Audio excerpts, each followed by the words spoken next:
The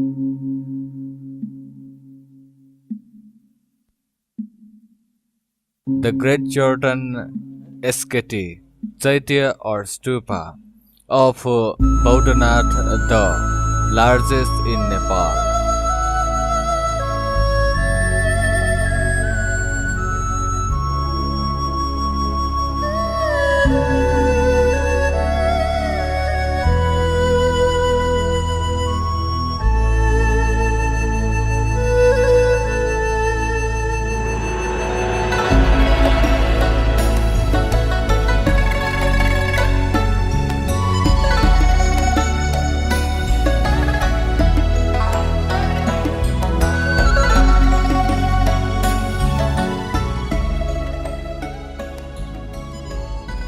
The Great Stupa, Tibetan Dzongkhasor, is 5 km to the northeast of Kathmandu.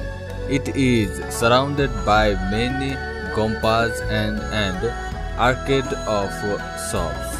Since the hippie influx, tourism has brought new opportunities to the area, and there are Tibetan, Tamang, Sherpa and Newari people living there.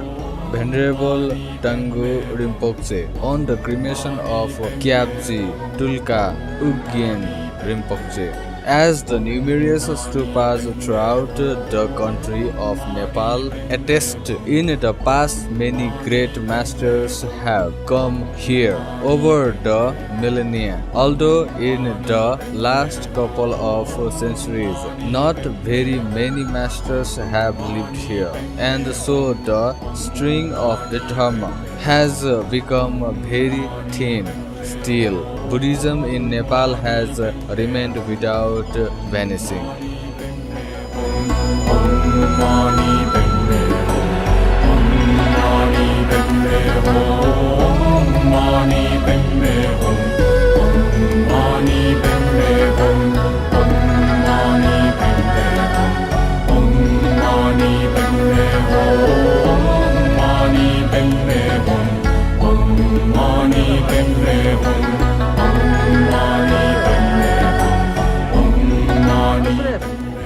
I feel one of the reasons for the unbroken continuity of Buddhism is that thanks to the three main stupas, those in BAUDHAnath, Swyambhunath and Namo Buddha, people regard the techniques of the Buddha as something special. They have continued to circumambulate these stupas respectfully and maintain the notion that the three jewels are special object of veneration which you can supplicate.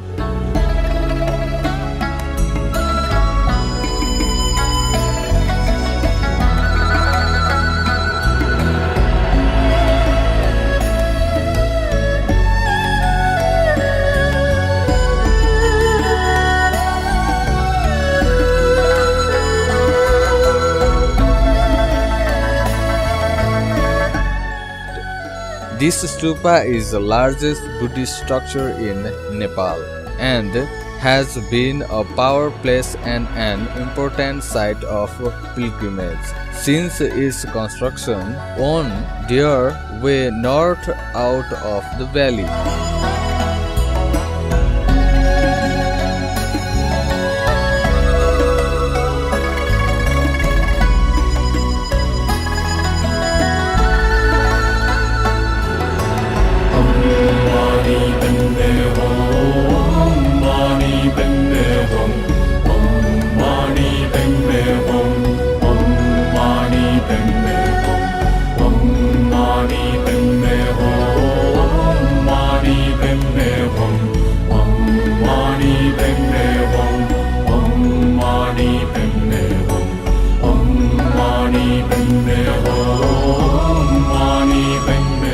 Caravans of salt traders, monks, lamas and others made an obligatory stop here to perform protection and prosperity rituals.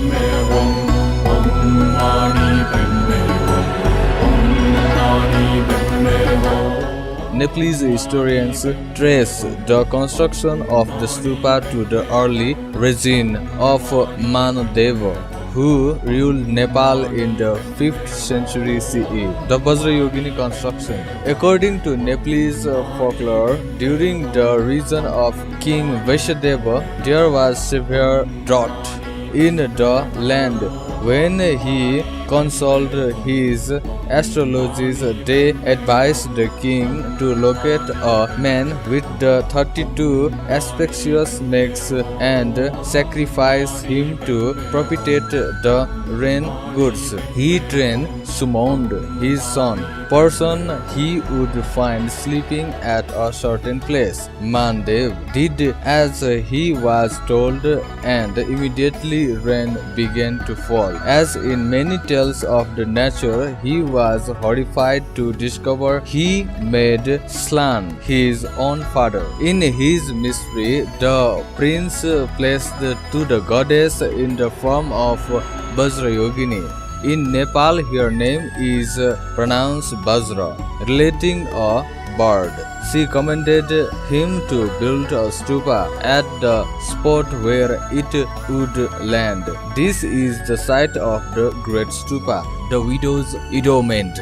Another legend has it that land for the stupa was allocated as a boon from the king of Nepal by the devout widow Jadzimo, says a Nepali source, or Kangma in Tibetan. He had promised as much land as the hide of a buffalo. She had it cut in such a way that in one continuous strip it formed the circumference of an enormous plot. One of her sons is believed to be Tibetan king Trisong Tetsing born. The widow, said to be an incarnation of a daughter of Indira, was inspired to use the profits from her poultry business for the benefit of all sentient beings, and so determined to build a receptacle for the nature of all the Buddhas. The construction of the Great Stupa was begun by the Omans for sons with the help of an elephant and a donkey. Despite various adversities, for 4 years they labored until construction reached the beginning of the dome. By that time, the poultry woman, who was old and dying, called her for sons and made them promise to fulfill her life's purpose. They worked on the stupa for 3 more years, so that in all it required 7 years to complete.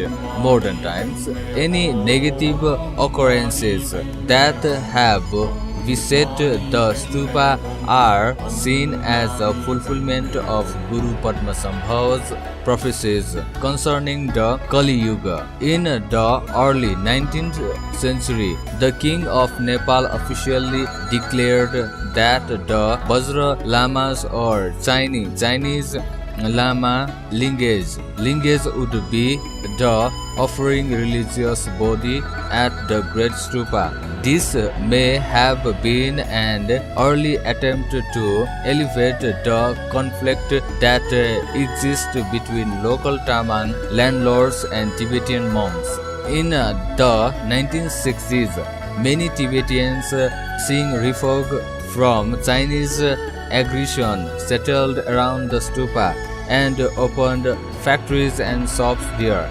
In 1969, the pinnacle of the stupa was struck by lightning and destroyed in 1996. The old Guru Rinpoche Gompa, which had stood as one of the oldest temples of the local Tamang and Newari community, was severely damaged. Guru Rinpoche granted this prayer. King Trisong Tendent asked to be reborn.